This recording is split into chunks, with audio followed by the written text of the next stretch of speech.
Hey guys, how's everyone doing? This is Sir Jedi Sentinel, and welcome back to Batman Be Vlogged, the weekly vlog series where I review an episode of Batman Beyond after watching it for the very first time. Today we are looking at episode 28, Final Cut, from a story by Hilary J. Bader and Alan Burnett, written by Hilary J. Bader, and directed by Butch Lukic. As always, there is a blanket spoiler warning in place. I do these unscripted, so I have this in place just in case I do decide to talk about spoilers. Apologies too for uploading last week's video late, so you're getting a double feature this week.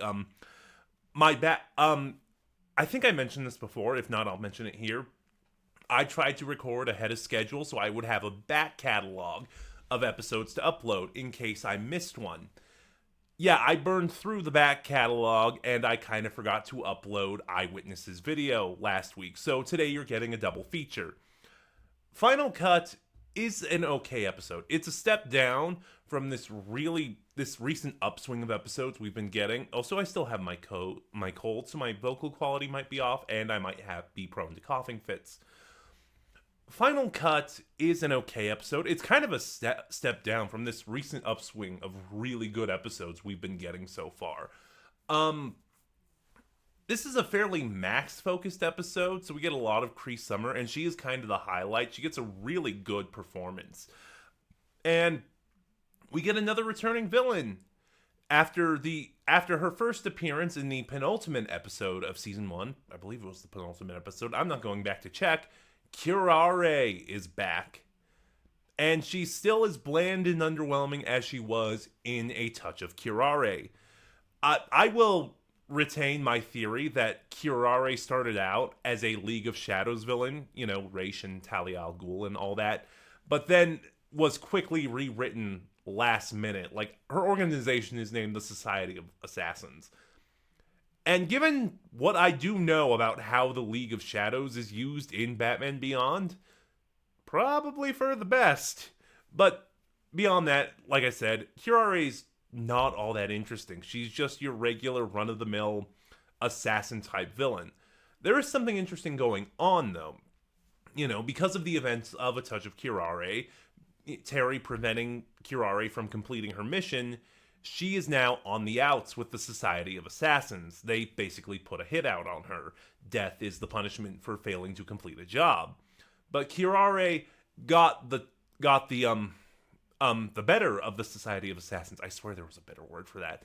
And now she is going after them, hunting them down before they can hunt her down.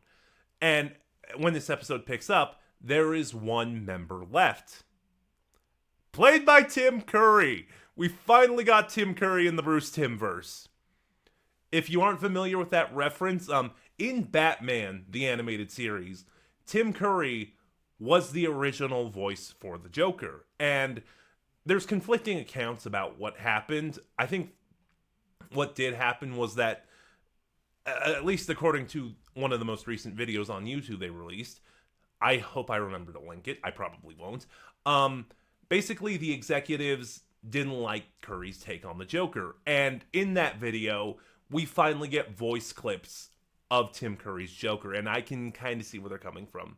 So, in the 11th hour, Tim Curry was replaced with Mark Hamill, and the rest is history. But now we finally have Tim Curry playing a role in the Bruce Timm-verse. He is the last member of the League of Assassins, and it's Tim Curry. You know what you're getting. It is delightful. He has a very small role in this episode, but it is really good.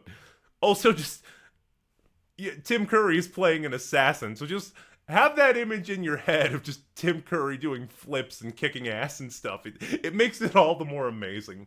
But as I said, this episode is focused on Max.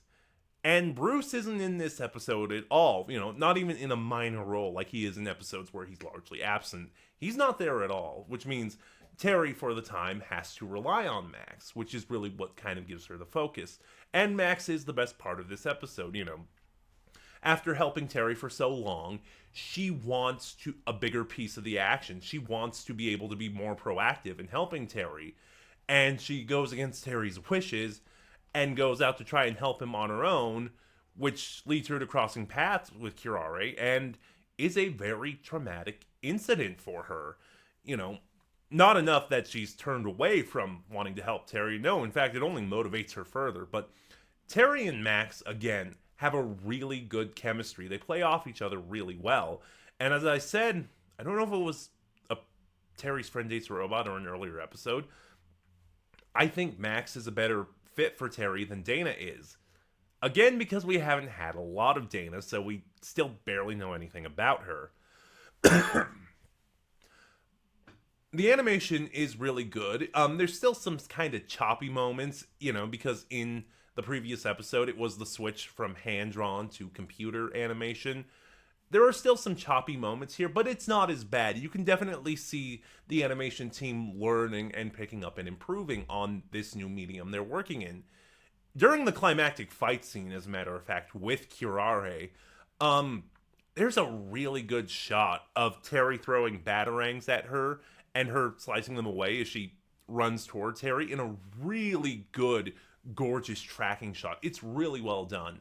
The climactic fight scene between Terry and Curaré is great, but I don't really have much to say. A touch of Curaré, as I said at the beginning, is fine. It's not a spectacular episode. It's got some good moments. Cree Summer as Max is the highlight, and Tim Curry just being Tim Curry. I mean, who can say no to that? But yeah, meh. But those are just my thoughts. Have you seen Final Cut? What are yours? Start a conversation in the comments below, and remember to like, comment, subscribe, and click the bell next to subscribe to get notifications when I upload. And this is Sir Jedi Sentinel, and now that we're back on track, I'll see you guys next week.